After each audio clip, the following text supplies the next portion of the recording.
Greetings, magical mages and spiritual sages. This is Age of the Mage podcast, and we're on episode 78. We're going to talk a little bit more today about the healer archetype, some of the characteristics that all healers share, and maybe some tips for some practice, the magical practice or spiritual work that healers could do or at least focus on that would help them, because they do have some general traits that we can address through, emphasizing different types of practice, different types of allies, things that can come into the healer's life to assist them through magic and spirit. So when we talked about the archetypes before of the healer, I think we all have a pretty good understanding of what that means, what a healer does, but sometimes we can focus just on the physical healers, those that do seem to have a gift to bring rejuvenation and healing energy to actual disease, actual injury. This could be with people, plants, or animals, sentient beings of all types. But we can forget that we also have emotional healers, we have psyche healers, mental healers, these types of things. And of course, some people really dive into this and work with soul retrieval and soul healing. So there's all types of healing when I say healers that I'm including here beyond just the physical healers. So we have these broken down into 3 subcategories in our archetype section. First one we have is the dimensional healer, and this healer feels more drawn to help large groups of people or entire species or perhaps areas in the environment. They will sometimes, you'll find them leading efforts to preserve a species that's endangered or help heal entire regions that perhaps have been broken down emotionally through war or through natural disasters. So I call these the dimensional healers, and they work on bigger spaces with usually more than one person. Now, if someone is a healer, they may do all 3 of these types of healing. So this is these suggestions about thinking about categories and things are not to limit anyone. They're just to get us thinking and reminding us that there's so many different ways that the healing energies can work through us. And so that's why I've taken the time to add these subcategories to each archetype. The second one I have is the cosmic healer. And this is someone that really works large scale, even larger than dimensional healers might. So they would maybe work with planetary grids or systems, global issues, things like that. So very, very large scale, they might work with parts of other dimensions that are overlapping and merging into ours, things like that. And then the last one I call the aura or the auric healer. And they are the more traditional that we sometimes think of when we think of healers that work with individuals for the most part. Even if this is just, it could be a human, it can be an animal, it could be a plant, a tree. They tend to focus on one person at a time, one being at a time, and do that kind of work. So all of these healers have a few characteristics in common that I have observed. And if you are a healer, I know you will be able to identify many more and feel welcome to add your thoughts in comments, please. I have the first one as very generous of heart. We find that healers are natural givers. They do tend to give away their energy, sometimes before they've learned their lesson about healing, and we've all done this. They give too much energy away, right? They almost tap into their own life force to make someone else feel better. And so this is a very common trait we see in healers, is this giving and this generosity. The second one is boundary issues. So this one may sound negative, but it does seem to trouble most of the healers in that they sense when something needs healing and it comes right in on them. So many times we find healers do not have strong enough boundaries set up around themselves, and so it's not always intentional, but those who need assistance of some sort, those energies reach right into the healer's personal space and can be very troubling and upsetting, especially if there's too many at once. And so we find that this whole everything about boundaries can be a challenge for the healer. And sometimes as healers, we tend to try to overcompensate. We sense this as a problem. So sometimes we swing around from one extreme to another. We are very open and everybody is allowed to get to us and reach us, and we want to heal everything we see in sight. And then we just are overwhelmed, and so we kind of close up and hibernate and block everything out for a while. And so it's nice to, instead of having to swing between these two extremes, it would be healthier and probably a more enjoyable way to live if, as healers, we could bring this into a better balance and learn more about setting up appropriate boundaries from the start.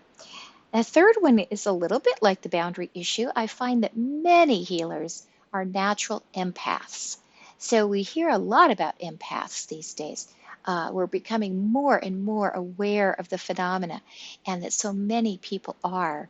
And empaths feel other people's feelings without needing to have these feelings put into words, right? So they're picking it up through energetic means and through emotional means and reading patterns, and they can be extra perceptive when it comes to reading body language or facial expressions. And when you put all this together, you get this empathic ability, which is really able to sense what is happening around them, usually with regards to other human beings. So for some empaths, it's tricky to even go out in public. It's a real drain to just go to the grocery store, or it can be very difficult to go to a social event like a party. Now, this is not because they don't love people and don't want to make meaningful connections with others, just like the rest of us, but maybe they're a little bit like the true introvert. Not that they are necessarily introverted, but they feel so much when they are in spaces where other people are that it can be very difficult for them to process all those feelings going around and what other people are feeling. And it can almost verge into telepathy. Some empaths are also quite telepathic, so they get imagery and other types of clairaudience, clairsentience to go along with this empathy, and it can truly be overwhelming, which leads us to the fourth characteristic that is often present in the healer, and that is that they can feel overwhelmed or spread too thin. So part in their lives, they could just wonder, they could find themselves having extra fatigue, extra stress, short on temper, because they have just given too much, too far and wide, and there's not enough reserve energy left for the healers themselves. They need a natural reserve kept in store for them. And so when this is all given away, and the other thing is, besides just giving it all away to one person, there is something to spreading this out too thin that is a different type of energy. We have these streams of energy, that we're either putting out or receiving in all the time into our personal etheric spheres. And it's a different thing to know that you're concentrating on one person and sending a strong stream of healing energy to that person than it is to feel pulled by several people. Maybe an aunt is sick and a brother is not doing well, and you're a teacher and there's 4 kids in school that need help, and pretty soon this multiplies and multiplies, and the healer is actually sending out many more streams of energy than can be supported, especially by a well of reserve that is drained already. So this spread too thin really takes on a new meaning for the healer. It's very real. It's very real for them, and it's challenging, and it takes away from their health. Very often healers themselves will suffer from health problems. And so it's ironic, and we'll think, well, why can't they just heal themselves? Well, they're so busy healing others that they do get this reserve of energy drained just too low, and can't always pull up what they need to work on their own healing. So this overwhelmed situation, overwhelming types of feelings are very common with healers. And the fifth one is that they tend to be quite optimistic. They tend to have a positive outlook. So healers are very often focused on the good things to come and the good things that can be. And they're hopeful people, they're lighthearted.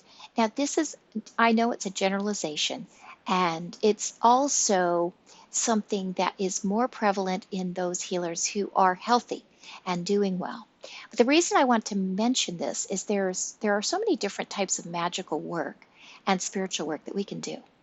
And some have to go and focus in the dark areas. Some are more focused in corruption or warrior type issues or guardianship, that they have to see that side of the world so much that their own outlook changes. This is a little bit like being a law enforcement officer or a first responder or being in the military.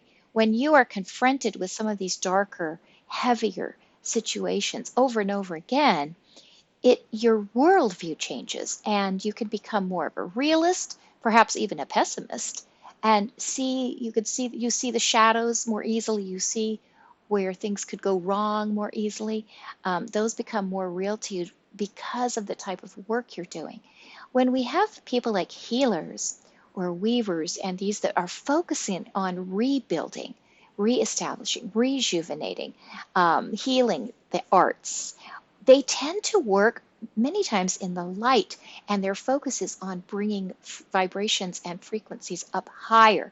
And because of this, they are often surrounded by this light themselves and see the world in with these optimistic and positive viewpoints. Now, if the healer is really down and out and has really led a life of struggle or hardship, or has been trying to heal those who are troubled with dark attacks and dark entities, things like that, then that particular healer might, lose that kind of natural optimism or not even have it, depending on the individual. But I would say that for the most part, those that are focusing on their healing abilities tend to have this kind of light hearted, the vision of the world for them is a bright and light and hopeful one, and that's wonderful to have that among us. So we have these 5 characteristics, and we have the healers trying to improve their craft and get better at their skills. And what can we do? What specific things could help the healer? And so let's hit this boundary issue first. I think that shielding is very important for healers. Now, it will not feel natural to healers to shield because of their natural empathy and their ability to kind of gauge who needs what and intuitively see into people's auras or into something like a geographical area and actually see the vibrational energetic patterns there that need to be worked with. They don't want this ability to be shut down, and in the healer's mind, it's very often shielding is very often it conjures up that idea like I'm going to shut myself off. No, it doesn't have to be that way at all. And I think one of the biggest things that healers, both emotional, psychic, and spiritual and physical healers, we all need to realize that shielding is appropriate and can be done in such a way to protect ourselves and yet let those messages come in that we are meant to receive, that we are meant to assist with, and have some faith that we could set up these kinds of shields almost more like filters so that we do not have to accept everything in that is would simply drain us, wouldn't even have a positive effect anyway, and yet would keep us able to be in touch with those things that we want to know about, that we want to be sensitive to. Those types of shields can definitely be set up and worked with. And I think they're critical. It's critical for healers to know how to do this, because the whole purpose of my life and the calling I have as someone reaching out to you and helping you to recognize your own value and also begin to gather with others is to help reinforce how much we need you and how much the world needs you. And so we need to keep you and help you, achieve your own goals personally, and also help assist you to know of ways that this can be done, and warn you of things that would keep you from fulfilling your magnificent destinies. And so to ignore the shielding aspect, I think that's a disservice. If I don't mention it, it's a disservice to you to not mention that and remind you not to ignore that, because it is really vital for your stamina and vital that you keep. So in order to keep you being able to be a successful healer, we want to make sure you have the tools in place to do that. And so shielding is just a part of this that probably a lot of healers, especially those just starting out perhaps, haven't given a lot of thought to. So I really would advise, if you have anyone that you know that is really grounded and earthy and good at protection magic, or if you yourself have another side of yourself that is very good at that, you could ask for that from that person or your higher self to lead you into how to construct an appropriate shield that you'll really like to have around you, that will feel appropriate as a healer. So they need to be individually designed. And I have a few prior podcasts on shielding, so you might take a listen to those too. Might give you some ideas, and we'll go into it in future podcasts as well. So number one, shielding. It's an important magical element to add to your toolbox.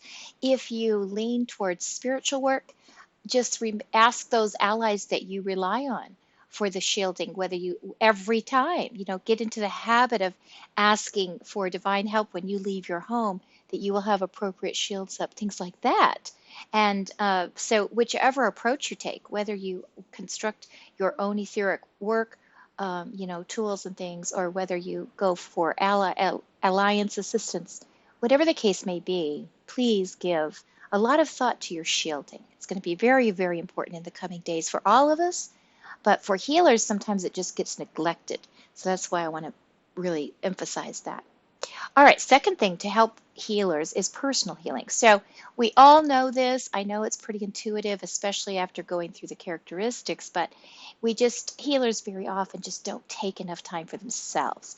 So this would be an important thing to put into your time, schedule. Schedule actual time for yourself as a healer. Whatever brings you healing, take the effort to try to work that into your calendar. I know some are so busy, it's tricky, but if it's a warm bath, if it's a walk in nature, if it's certain kinds of foods, certain kinds of drinks, if it is getting time alone to do a magical ritual, if, whatever the case may be, if it's just a event that you like, perhaps it's a musical situation, or, whatever it is, or a small group of friends that seems very healing and you need to be around them.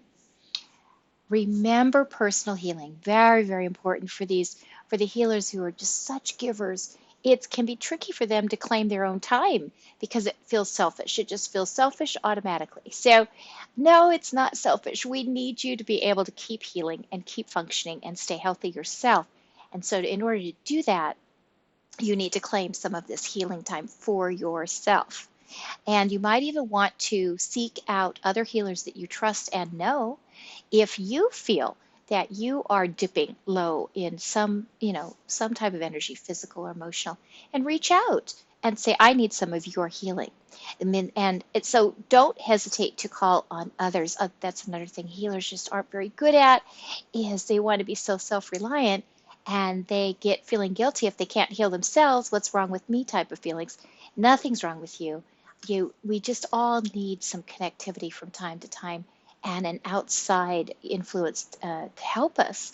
And so don't hesitate to reach out for that, and collect all these ideas, and maybe take some notes in a journal or something about ways that you can self-heal, and go ahead and break those down and put them into your calendar. Give yourself those gifts. It'll be very important because you will need to continue to fulfill your calling of healing. And without doing these things, that becomes a challenge.